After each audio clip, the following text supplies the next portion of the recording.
The weird part for me was I got a nerve block. I mean, I was put under, but I also got a nerve block that paralyzed half of my body for like 3 days, which was really bizarre. And so, yeah, I was kind of like not bedridden, but it was like I couldn't grab anything with my right hand, and just dropping things and everything. It was not very fun, but I didn't have pain. That was the good thing. Half of your body, I'm assuming it was top or bottom, right? Not right or left. No, it was right or left. They actually injected something into some big nerve that goes, deadens this whole thing. And I didn't feel a thing because I was already like loopy on some kind of anesthesia, but and it was good because I didn't have any pain, but it was like coming back from the dentist, that feeling with Novocaine, but it was half of my body. So it was just weird. And I've been told, because I was stupid and I went back to work the next day. I was yelling at you, I think. You were. And I've been told that I gave a very eloquent update on the business, and I don't even remember it. So I keep thinking, like, are you guys just effing with me here? Come on. And then I actually saw the recording, and I actually did it. And it didn't sound like I was loopy. My boss was like, "Why are you working?" I'm like, "We're already recording, so we're in good shape. Tell me when you're ready." Good to go? Ready? I'm ready. It is good to go. And we want to, first off, I think we kind of already had it, but why don't we get an official health update from Mr. Potagil regarding his rotator cuff surgery and your one-arm bandit, but now you're left-handed. So you got all kinds of excuses. Back in grade school, you used to assign a right-handed person to take notes for you. Yeah. And the funny thing is, of course, this week, I should have done this before. I wasn't even thinking. I've had to sign all my tax returns.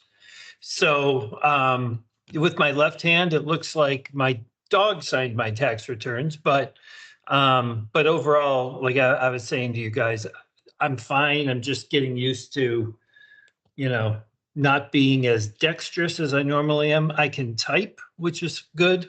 But the thing that hit me the most was I was loopy for about 3.5 days afterwards. So I was not expecting that. So live and learn. And working when you weren't supposed to. So there you go. Hey, Bert, can you speak to us to see if you're if that's the way you like to look, very static, or have we lost you?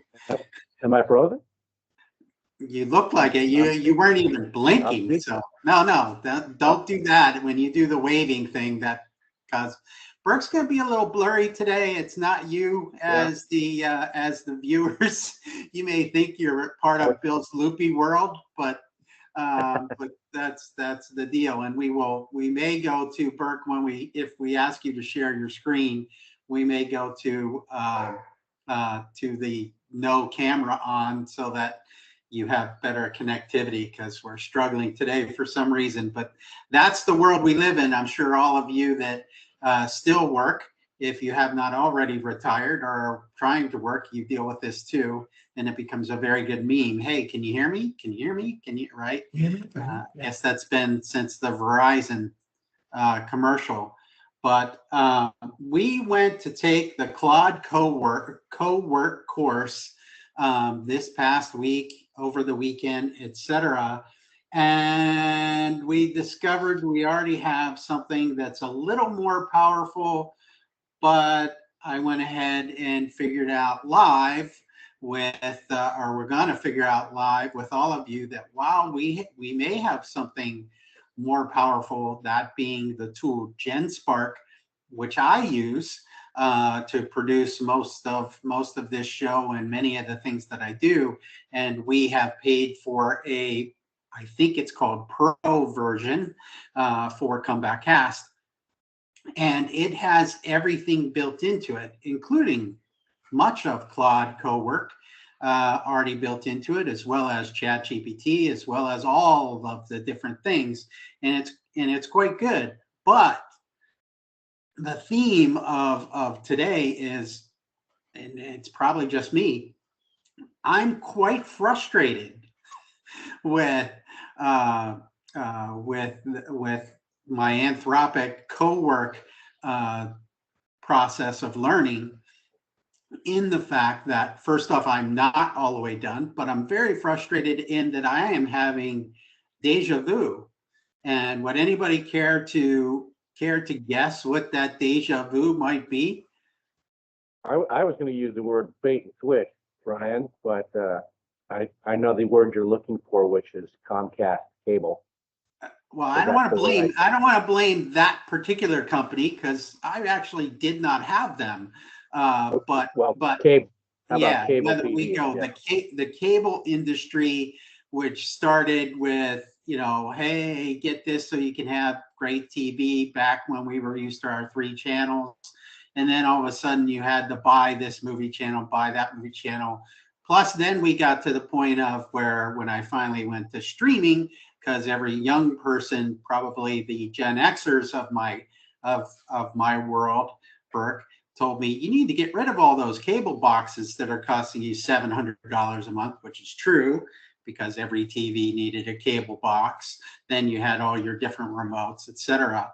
Then we went to streaming, which I love streaming, but except now, what do you have to have is every streaming company or every entity you do anything with, right, has their own service that you have to pay for.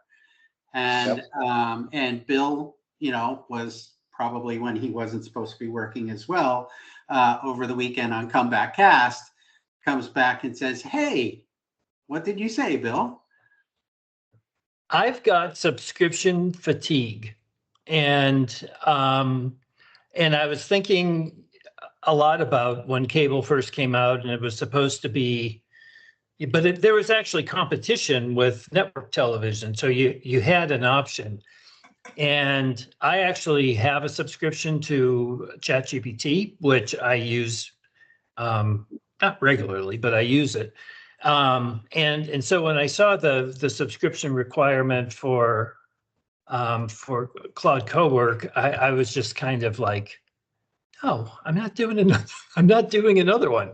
And so I think, and this is more than just Claude, I think, and I've heard this from several people, there's this overall subscription kind of like, do I have to subscribe to everything separately? Which one's the best one? Blah, blah, blah. So I think it's a real challenge. Not everybody has an unlimited budget. I don't. And so I'm happy to see if GenSpark is going to be kind of a consolidator of this or whatever. But yeah, I was kind of disappointed. I feel the same, and I think you hit a good point, Bill. Is until you know which is the best one, which I certainly don't. I don't have unlimited budget to start signing up for each one. That's the next best thing, like the streaming shows. As soon as someone starts talking about a certain series, you gotta to watch it. You have to sign up for a new thing. Very frustrating, and I feel very similar in this case. Doesn't mean I'm not willing to pay for something, but I don't want to pay for everything, particularly when I'm just learning how to use them efficiently. Well, the thing that I wanted to cover with you is that, as you know, I went to the GenSpark Pro a couple weeks ago, maybe 3, 4, I don't know, something like that, and it was not inexpensive, $2,400 for annual plan for all of us. That now, if it helps us produce a decent show, etc., it's great. And also, it does appear that it should give all of us, the 3 of us, the ability to use it. Unfortunately, either I misunderstood, or or they changed their plan or whatever. But I contacted, customer service via email, tried to do it via chat, because actually the GenSpark AI told me, yeah, just go to the, your login page, your account page, whatever, and you can chat with them live there. Well, that didn't exist. So the information was not entirely, I spent a lot of hours yesterday just messing with how to get in touch with them. Comprised an email, multiple emails to them, asking about, I need to put my colleagues, Bill and Burke, who are all members of Comeback Cast, on this. And by the way, we'd like to have it connected to our emails, which it works great with Gmail. Great. Everything Google, it works great. You can hook it in. It actually writes emails, puts emails in your inbox, etc.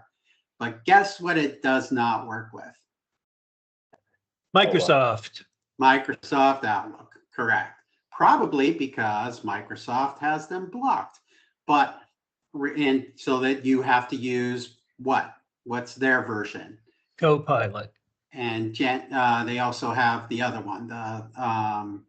No, that's Google. Whatever, Copilot, yes.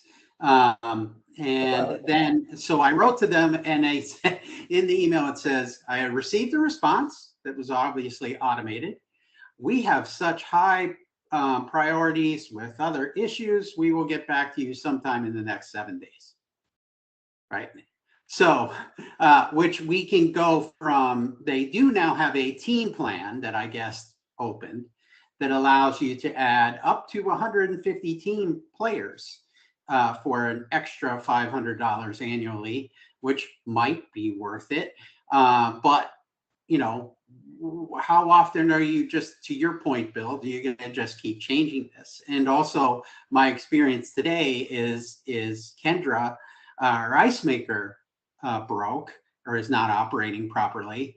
And that's partially our fault, because we have not, anything that has water flowing through it, whether it be ice, your coffee maker, or your filters, or your air conditioner for that matter, right? If you don't service the water line on a regular basis, it will get clogged up. And we hadn't done that in like a year. So she did that, but she's using ChatGPT because she's convinced we're, broke, and she has to save money on service calls and all kinds of things, and really has set out to prove to me that she can be a technician for kitchen appliances, and actually was doing a great job with using ChatGPT to go through. And then this morning, it's, kind of seems like she's 90% there. And guess what happened on ChatGPT? Oh. Say again. Say again. It broke. Something No, broke. it's still not working. But what happened was she reached her maximum Yeah. without Capped out. upgrading on ChatGPT. So it was like, I said, wow, that's exactly what we're going to talk about today. Yeah. So over to you guys as to, and Burke, if you want to share your screen as to the, with Claude in the course, and you can show exactly what we're talking about, although some of our folks may have already gone through it. And Yeah. we will hopefully be able to, I do have some handouts that we're going to upload to this week's course whenever we film it, and it talks about when you should buy the upgraded plan or when you shouldn't. But the most important thing, I think, is to make sure you're using the free version of every plan. But we went straight into getting set up, right? And that's when it forces you to, can you show us? Yeah. Right. So we started here, and it all seemed good. We watched our video, I did anyway. Yes, I And did then too. as soon as you, yeah, and it seemed, oh, great. What can it do? All the functionality. So right through here. And then as soon as you went next, this is when it got you. Or I felt like that way. Anyway, And paid cloud subscription. can we get around it by using the free version, or does this stop us dead in the tracks for this particular episode? Well, I was sort of torn on that because you can't do the steps, but you can continue on through the class. Okay, well, So we should do that because I we might as stopped. well get another certificate and know. Well, I don't know that we're going to be able to get a certificate if I can't see the videos and don't do the work. The problem, Test. Burke, the problem I ran into was going through the course, and then part of the course is actually trying things in co-work, which it was kind of Exactly. like chicken and the egg kind of thing. So, you know, it was like, that's why I just gave up. Because for all the reasons So, we discussed. let's just talk about why we would even want to continue on with co-work. And if we in fact can get GenSpark to work, maybe we move forward. But let's just talk on a basic. We can pause with the course for now because all of us got stuck at the same spot. Is what does co-work do? Well, it does all kinds of amazing things, right? Burke, you want to talk about the wonderful things that it could do if you had it? Well, again, I'll go back here to my learning objectives, the Claude plans, integrating with all of the things on my desktop, organizing things in a way that would make my personality happy. But again, you can see a little bit here as I'm clicking through what the co-work does, how the projects go, what's involved. All of these things are learning. Scroll up to how co-work runs your tasks.